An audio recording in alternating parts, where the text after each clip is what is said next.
On Wednesday, the Harkin-Miller 1010 minimum wage increase met its day on the Senate floor. In a 54-42 vote, the bill failed to advance, with the vote being split mostly along party lines. We all want to see hardworking American families work their way toward the American dream, but we're not going to be able to do that by the federal government setting wages for restaurants, small businesses, and other people across the country. So the American people are calling for us to pass this bill desperately, desperately. The time has come. In fact, it's past time to do the right thing, the morally correct thing, to raise the minimum wage. The time has come to give realistic hope, realistic, not false hope, but realistic hope to people like Alicia McCrary and so many people in our country who work hard every day, millions of working Americans, to give them a realistic hope that our economic system is not going to continue to leave them further and further behind. Although independents voted with Democrats, Democrats would still need 6 Republican votes in order to reach the 60 votes required to advance the bill. Only 1 Republican voted in favor of the bill, Tennessee Senator Bob Corker. But not all Democrats are in favor of a minimum wage increase. Home of retail giant Walmart, Arkansas Senator Mark Pryor voiced his opposition to the bill. Although he wasn't present for the vote due to the recovery efforts in his home state, he wrote an op-ed in an Arkansas newspaper that said he supports a state ballot initiative that would raise the minimum wage to $8.50 an hour over 3 years. That's a sharp contrast to his fellow Democrats' proposal to raise the minimum wage to $10 an hour over the next 2 years. Pryor was in the minority since the rest of the senators against the bill were all Republicans. But with poll after poll showing that most Americans support increasing the minimum wage, why would any Democrat or Republican senator take on such an unpopular position? Institute for Policy Studies Economic Policy Associate Betsy Wood says if you follow the money, you understand how strong lobbying forces outweigh the voice of the American people. About 76% of Americans in a recent poll said that they support an increase in the minimum wage. So the polls show an overwhelming majority thinks that an increase in the minimum wage is a good idea and something that would be good for workers and for their families. But a small contingent of very wealthy Americans are controlling our process through these large corporate lobbies that spend millions of dollars to defeat common sense legislation that would help millions of families and workers. In a letter to senators, 20 trade associations urged members of Congress to reject an increase to the federal minimum wage. These associations, representing industries like hotels and restaurants, wrote about the minimum wage, quote, "The more expensive something is, the less of it one can afford. This is exactly what will happen if the minimum wages increase.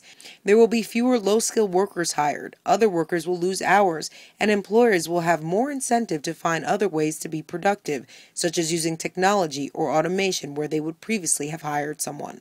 Some big names a part of this group include the U.S. Chamber of Commerce, the National Restaurants Association, and the National Retail Federation. These groups have put large sums in the pockets of lawmakers in the form of campaign contributions. According to the nonpartisan Center for Responsive Politics, this group has spent more than $91 million on lobbying just last year. At the very top of the list is the U.S. Chamber of Commerce, which spent about $74.5 million on lobbying in just 1 year. Republicans do get the vast majority of donations, with nearly 83% of the group's contributions going to the GOP in 2012 and 2014 election cycles. One of the most powerful corporate lobbies against raising the minimum wage is the National Restaurants Association. It held its annual public affairs conference this week in Washington. The membership includes big names like Domino's, McDonald's, Chipotle, and 7-Eleven. Protesters confronted the attendees of the conference, demanding for higher wages. We will terrorize you like you terrorize your... You're not worth $10,000 an hour, you punks.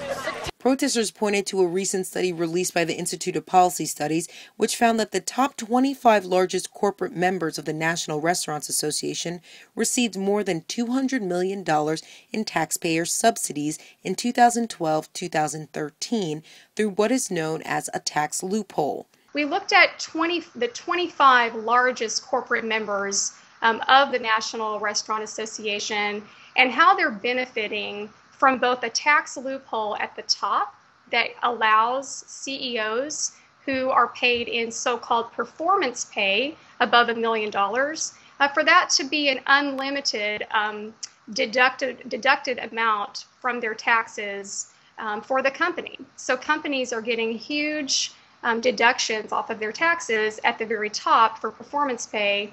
But these are the same companies that are also lobbying against an increase in the minimum wage for their workers. At the top of that list was CEO of Starbucks Howard Schultz, who took home $236 million in exercise stock options and other performance pay from 2012 to 2013. That translated into $82 million of lost tax revenue from the coffee giant Starbucks. Schultz says he supports a minimum wage increase, but Starbucks is still a member of the National Restaurants Association, which is lobbying against it.